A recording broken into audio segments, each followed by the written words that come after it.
말씀입니다.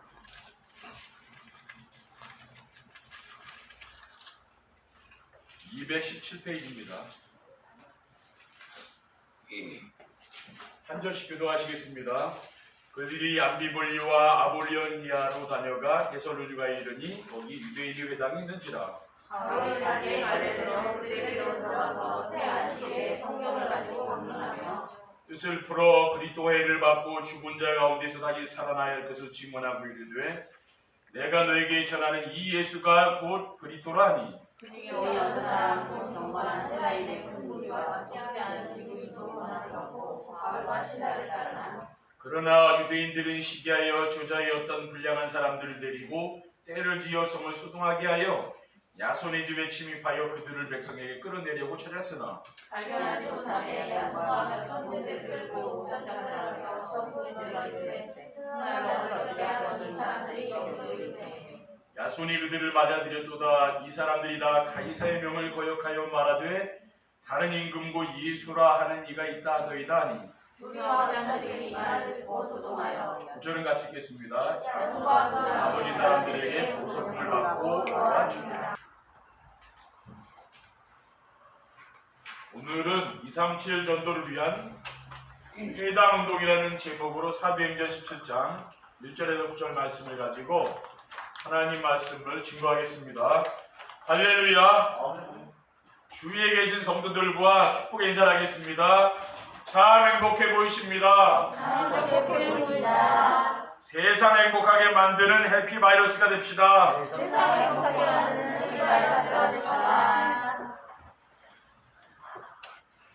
오늘도 예배를 통해서 가장 행복한 성도님들이 되시기를 주님의 이름으로 축원드립니다. 오늘은 4월 첫째 주일이고 우리 주님께서 십자가를 지시기 위해 예루살렘 성에 들어가신 날을 기념하는 종려주일입니다. 대부분의 교회들이 종려주일에는 그리스도의 십자가에 대한 설교를 하는데 우리는 237 전도를 위한 회당운동이란 말씀을 하나님이 주셨습니다. 코로나19 바이러스가 빠른 속도로 전 세계를 강타하는 가운데 교회에 모여서 성도님들과 함께 예배의 축복을 누리게 하신 성삼위 하나님께 감사를 드립니다. 지금 세계 기독교는 WCC에 의해서 에큐메니칼 운동이 일어나고 있습니다. 에큐메니칼 운동은 종교 통합 운동입니다. 교회들이 많이 있지만은 복음이 희미해져서 지구상에는 재앙과 저주가 끊이지 않고 일어나고 있습니다. 2019년 12월에 중국 우한 지역에서 시작된 코로나19 바이러스는 불과 4개월 만에 전 세계로 확산되었는데 이러한 시대에 2020년도에 하나님께서 우리에게 주신 언약은 237 전도를 위한 새로운 시작입니다. 그리고 237 전도를 위한 삼천제자 운동, 광야운동, 미스바 운동, 고단성 운동, 80분 운동에 의해서 오늘은 회당운동이란 언약의 말씀을 우리에게 주셨습니다. 오늘도 예배를 통해서 모든 문제에 답을 찾으시고 인생의 방향을 찾는 축복을 누리시기를 축원드립니다. 237 전도를 위한 회당운동이란 무엇입니까?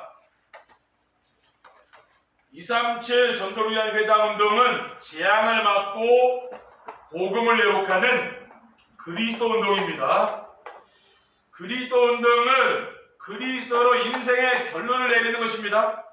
이 세상의 모든 문제는 하나님을 떠나 죄악 가운데서 시작된 것입니다. 그래서 하나님 만나는 길이 되신 예수 그리스도를 통해서 인생의 모든 문제가 해결되는 것입니다.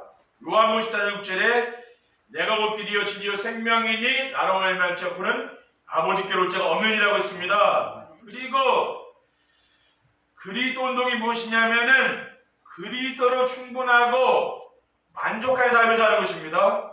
왜냐하면은 그리스도는 완전하신 하나님이시고 그래서 우리가 그리스도로 충분하며 그리스도가 모든 것이기 때문입니다.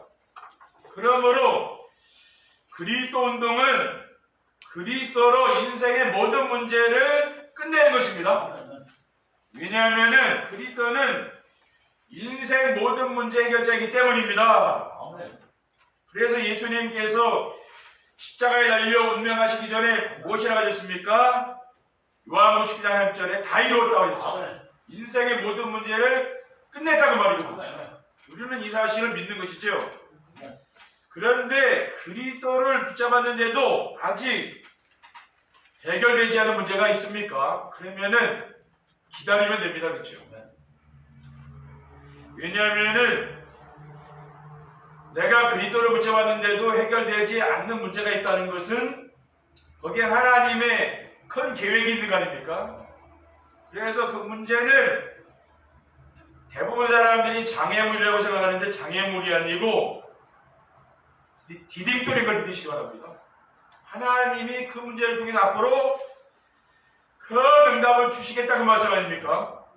둘째, 237년도로 위한 회당운동은 우상을 버리고 하나님께 돌아오도록 하는 치유운동입니다. 치유운동을 왜 우리가 치유운동을 해야 됩니까? 하나님을 떠나서 사탄에게 종로로 가는 것이 바로 이 세상 문제이기 때문입니다. 이 세상에 태어난 모든 사람들은 눈에 보이지 않는 영적인 문제를 가지고 살아갑니다. 어릴 때부터 영적 문제를 가지고 이 세상에 태어나서 살아가는 것이죠. 그것이 바로 창세기 3장의 자기중심, 물질중심, 성공중심의 가치관을 가지고 사는 것입니다. 그래서 우리는 뭡니까? 치유를 해줘야 되는 것이죠. 그래서 교회는 뭐 하는 것입니까? 계속 말씀으로 치유받는 것이 바로 교회죠. 치유받은 것 같은데 또 생기고 또 생기고 하잖아요. 그렇죠? 그러니까 우리는 평생을 치유받아야 되는 것입니다. 그리고 치유운동은 사도행전 13장의 무속문화, 16장의 점술문화, 19장의 우상문화에 빠져 고통당하는 사람들을 살리는 것입니다. 세상의 문화 속에 빠져서 사람들은 고통당하고 죽어가는 거 아닙니까? 그리고 왜 우리는 치유운동을 해야 됩니까? 지금 세상은 우상숭배로 인한 정신병이 많이 있습니다. 그리고 우울증으로 시달리고 정상적인 것 같은 사람도 자살 충동으로 시달리는 사람도 많지요. 그리고 밤마다 악몽에 시달리는 사람도 있습니다. 잠을 못 자는 거죠. 육신의 질병으로 고난당하는 사람도 많고요.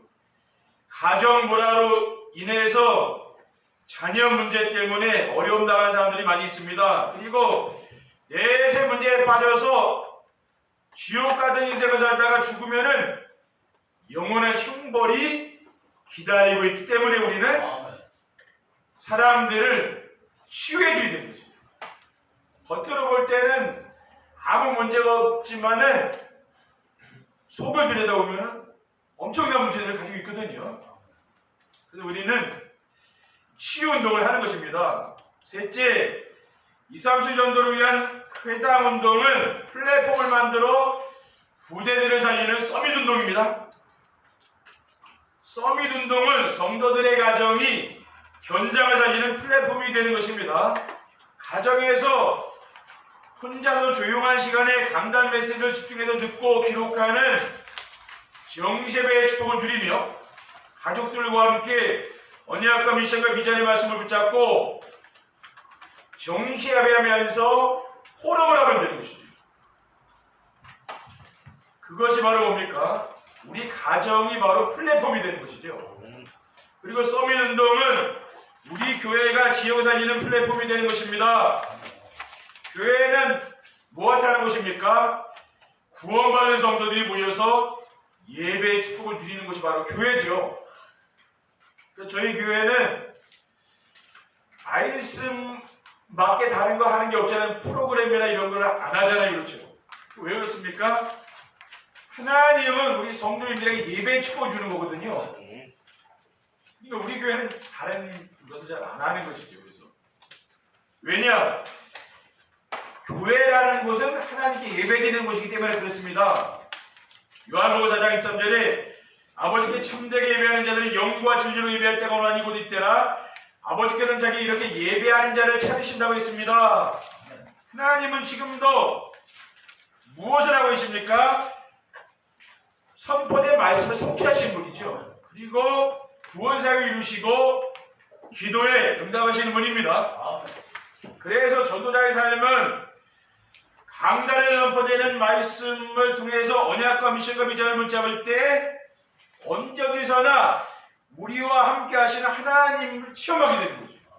그리고 성도들의 삶의 현장에서 전도가 되어지고 제자가 되어주는 축복을 누리게 되는 것입니다. 그리고 서밋 운동은 우리 렘넌트들이 머물고 있는 학교 현장이 영적 문제를 가진 렘넌트들을 살리는 플랫폼이 되는 것입니다. 그래서 우리 렘넌트들은 사탄에게 지금 학교 현장에 붙잡혀 있지 않습니까? 그래서 우리 선생님들 또 우리 학생들의 이름을 수첩에 기록하면서 중보기도를 해야 될 줄 믿습니다. 학교 현장이 중요한 현장이잖아요. 오늘 본문에 보면은 사도 바울은 데살로니가 지역의 회당에 들어가서 복음을 전했습니다. 그들이 암비볼리와 아볼로니아로 다녀가 데살로니가에 이르니 거기 유대인 회당이 있는지라. 바울이 자기의 관례대로 그들에게로 들어가서 세안식일에 성경을 가지고 강론하며 뜻을 풀어 그리스도가 해를 받고 죽은 자 가운데서 다시 살아나야 할 것을 증언하고 이르되 내가 너에게 전하는 이 예수가 곧 그리스도라고 했습니다. 그러니까 사도 바울은 가는 곳마다 유대인의 회당을 들어간 것이죠. 거기에 우리의 후대들이 있는 거 아닙니까? 그렇죠. 2, 3절 전도를 위한 회당 운동이 일어나려면 어떻게 됩니까? 첫째, 가정에서 가족들과 함께 광야 운동을 해야 합니다. 광야 운동은 무엇이냐면요, 인생의 모든 문제의 답을 복음 안에서 찾도록 하는 것입니다. 복음이 무엇입니까? 로마서 1장 2절에 4절에 이 복음은 하나님이 선지자를 통하여 그의 아들에 관하여 성경에 미리 약속하신 것이라. 그의 아들에 관하여 말하면 육신으로는 다윗의 혈 통해서 나셨고 성결의 영으로는 죽은 자들 가운데서 부활하사 능력으로 하나님의 아들로 선포되셨으니 곧 우리 주 예수 그리스도신지라고 했습니다. 그리고 광야운동은 복음 안에 인생의 모든 필요한 것이 다 있음을 알리는 것입니다. 요한복음 10장 10절에 보면은 도둑이 오는 것은 도둑질하고 죽이고 멸망시키려는 것뿐이요 내가 온 것은 양으로 생명을 얻게 하고 더 풍성히 얻게 하려고 했어요. 그리고 요한복음 10장 7절에는 너희가 내 안에 거하고 내 말이 너희 안에 거하면 무엇이든지 원하는 대로 구하라 그리하면 이루리라라고 했습니다. 저도 그때는 염려 같은 게 올 때가 있겠죠, 그렇죠?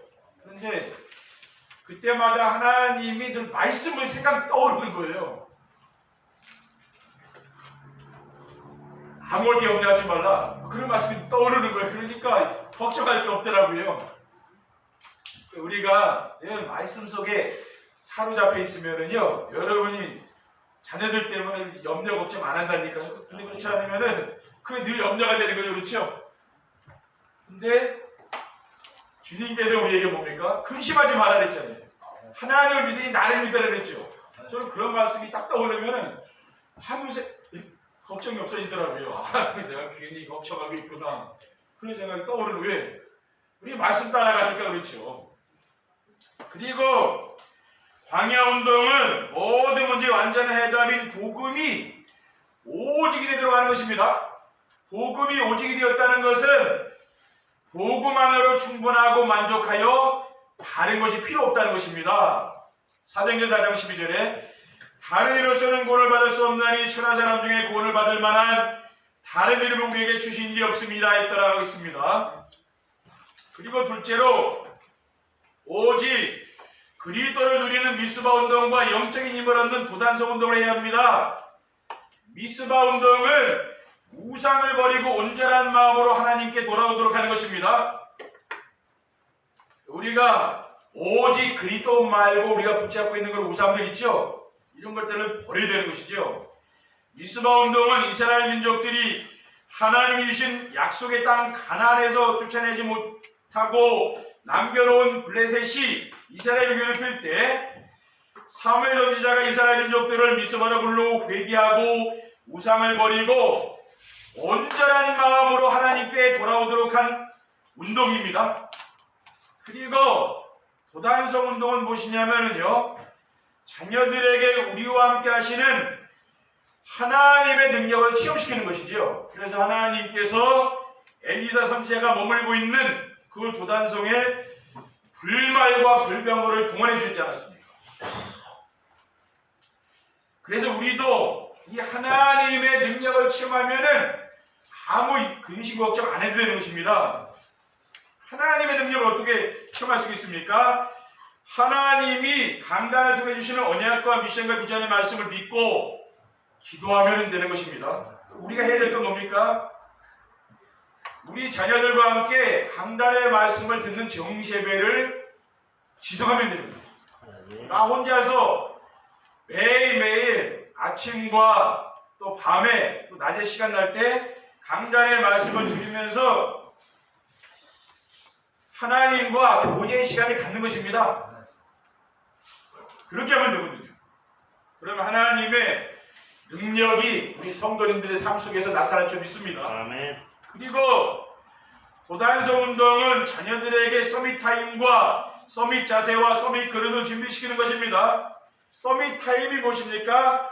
혼자서 하나님과 깊은 교제를 나누는 시간을 말하는 것이죠. 이것을 만들어야 됩니다. 그리고 서밋 자세는 어떤 사람이나 일 때문에 갈등하거나 흔들리지 않는 것이죠. 내가 뭔가 일을 할 때 사람들과 갈등하고 내가 늘 걱정하는 거 있죠? 그걸 빨리 없으면 되는 거. 그게 자세예요. 이것은 서밋 타임만 있으면 서밋 자세는 갖춰지는 겁니다. 그러면서 서밋 그릇이 준비되어집니다. 서밋 그릇이 뭐냐면 나를 싫어하는 사람도 미워하지 않고 함께 갈 수 있는 그러한 능력을 기르는, 다 나를 좋아하는 건 아니잖아요. 세상 사람들이 싫어하는 사람과도 함께 가야 되는 거 아닙니까? 그렇죠. 그런 능력을 기르는 게 뭐냐면은 서밋의 그릇입니다. 우리가 해야 될 게 뭡니까? 서밋 타임이 있어야 되는 거예요. 그렇죠? 내가 서밋 타임이 없는데 어떻게 서밋 자세와 서밋 그릇이 갖춰지겠습니까? 오늘부터 여러분이 서밋 타임을 가지시기 바랍니다. 그러면 다 따라오게 되어 있어요. 셋째, 시대의 저주와 재앙을 막는 파수꾼 운동이 일어나야 합니다. 파수꾼 운동은 복음을 회복하여 시대의 재앙을 막는 것입니다. 237 전도를 위한 파수꾼 운동은 후대에게 복음을 각인시키고 뿌리를 내리고 체질화시키는 것입니다. 왜냐하면은 복음이 회복되면은 재앙이 그치기 때문입니다. 그리고 파수꾼 운동은 죄를 회개하고 여호와께 돌아오도록 하는 것입니다. 사무엘 선지자가 이스라엘이 블레셋 나라에 시달릴 때 이스라엘 백성들에게 광야 운동을 잘못하여 자녀들에게 복음을 각인시키지 못한 죄를 회개하고 미스바로 모이도록 한 것처럼 내가 하나님 말씀을 불순종하고 자기 마음대로 살았던 죄를 회개하도록 해야 되는 것이죠.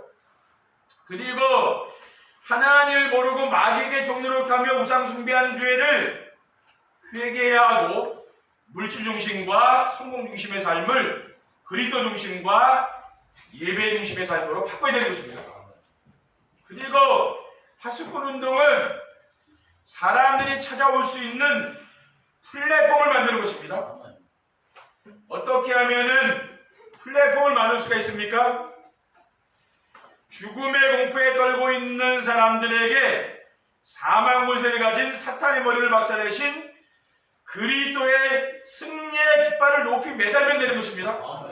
고린도전서 15장 55절에서 57절에 보면은 사망아 너의 승리가 어디 있느냐? 사망아 내가 쏘는 것이 어디 있느냐? 사망이 쏘는 것은 죄요 죄의 권능은 율법이라 우리 주 예수 그리스도로 말미암아 우리에게 승리를 주시는 하나님께 감사하니이라고 했습니다. 이러한 말씀을 근거로 그리스도께서 재앙과 저주의 근원인 죄 문제를 해결하셨으며 그리스도 안에 인생의 모든 필요한 것이 다 있음을 믿고 누리면 되는 것입니다. 골로새 2장 3절에 보면은 그 안에는 지혜와 지식의 모든 보화가 감춰 있느니라고 했어요. 여러분이 그리스도 안에서 모든 축복을 찾아내시기 바랍니다. 아멘. 그 말은 뭡니까? 교회 안에서 모든 축복을 찾아낸다 그 말이거든요. 우리가 교회 안에서 예배하고 하나님께 우리의 시간과 우리의 마음을 드리고 우리의 정성을 다하는 것, 그것이 작은 게 아니죠. 그렇죠? 하나님의 모든 축복이 여기에서 온다는 것을 우리 성도님들 기억하셔야 됩니다. 결론입니다. 237 전도를 위한 회당운동이 일어나면 어떻게 됩니까? 가정과 후대들이 살아납니다. 우리 렘넌트들이 하나님 말씀을 복음으로 정리하고 또 복음과 관련된 기도를 하며 복음 누리는 기도라고 복음을 전하는 전도를 하면은 복음이 오직이 되어집니다. 우리 성도님들이 먼저 하시면 뭡니까? 우리 렘넌트들은 다 따라오게 되는 거죠. 영적 싸움이 되면은 주변 사람들이 찾아와서 자신의 문제를 이야기합니다. 왜냐? 내가 답을 가지고 있기 때문에 하나님이 사람을 보내는 거죠. 그럼 답을 주면 됩니다. 복음으로 답을 주면은 그 사람이 살아나고 현장이 살아나게 되는 것입니다. 둘째, 우상문화가 복음문화로 바뀝니다. 우리는 강단에 선포된 말씀 곧 복음을 각인시키는 광야운동과 불신앙과 우상을 버리는 미스바 운동과 우리와 함께 하신 하나님의 능력을 체험하는 도단성 운동과 237 나라 사람들이 찾아오는 플랫폼을 만드는 파수꾼 운동과 237 나라 인재를 찾아서 치유와 서밋으로 세우는 회당 운동이라는 말씀을 언약으로 붙잡고 따라가기만 하면은 흑암 문화가 빛의 문화로 바뀌게 될 줄 믿습니다. 우리는 말씀을 따라가야 되는 것이죠. 그래서 저는 다른 목회를 하는 게 아닙니다. 지금이 그렇죠. 목사님들마다 다 목회관이 다르잖아요. 그런데 저는 뭡니까? 강단의 말씀을 통해서 하나님이 어떻게 역사하시는가 그걸 보자 그 말이에요. 그 목회를 지금 하고 있는, 그래서 우리 교회는 지금 정시예배를 하는 이유는 거기 있는 거예요. 하나님이 강단을 통해서 말씀을 주셨는데 우리 성도님들이 이 말씀을 통해서 어떤 응답을 받는지 그걸 보자 그 말이에요. 셋째, 재앙과 저주가 올라갑니다. 하나님이 2020년도를 시작하면서 우리에게 237 전도를 위한 새로운 시작이라는 메시지를 주셨습니다. 그리고 첫 주일에는 237 전도를 시작하려면 237 전도를 위해 체험해야 할 것, 또 237 전도 요원이 보아야 할 것, 237 전도 요원이 갖춰야 할 것, 237 전도 요원의 물질관과 헌금관에 대해서 또 237 전도 요원이 알아야 할 것과 237 전도를 위해 필요한 일꾼, 237 전도 요원이 받을 축복의 이후에 237 전도 나라를 살리는 삼천제자 운동이란 말씀과 함께 주신 게 뭡니까? 광야운동, 미스바운동, 도단성운동, 파수꾼 운동이거든요. 그러면서 오늘은 뭡니까? 회당운동이라는 말씀을 주셨어요. 그러니까 우리가 유광수 목사의 메시지를 통해서 이게 계속 나오잖아요. 그렇죠? 그런데 이 말씀을 우리 성도님들 삶 속에서 체험해봐야 될 거 아닙니까? 근데 우리가 메시지를 체험하지 못하고 듣기만 하면 뭡니까? 그러면 성취가 안 돼요. 하나님 우리에게 왜 말씀을 주셨습니까? 전도자를 통해 주신 말씀을 성취하라고 주신 거 아닙니까? 그렇죠? 그러니까 우리 성도님들은 그 말씀의 흐름을 따라가면서 내 삶 속에서 이 말씀 성취의 축복의 주역이 되시면 됩니다. 그렇죠? 네. 매주 선포되는 강단의 말씀을 순종하고 따라만 가면은 지금 세상은 코로나19 바이러스로 인하여 저주와 재앙 가운데 빠져 있지만은 하나님께서는 모든 저주와 재앙이 떠나가는 역사가 일어날 줄 믿습니다. 네. 왜 강화 이 지역이 복을 받습니까? 우리 강화 언약교회 때문에 그런 거 아닙니까? 그렇죠? 네. 우리 성도님들의 가는 현장이 왜 복을 받습니까? 여러분 성도님들이 그 현장에 있기 때문에 그렇다니까. 여러분은 재앙과 저주를 막는 사람들인 걸 믿으시기 바랍니다. 그거 여러분 늘 기억하시고 여러분 현장 가서 여러분 현장에 있는 그런 사람들을 살려주시기를 주님의 이름으로 축원드립니다. 기도하겠습니다.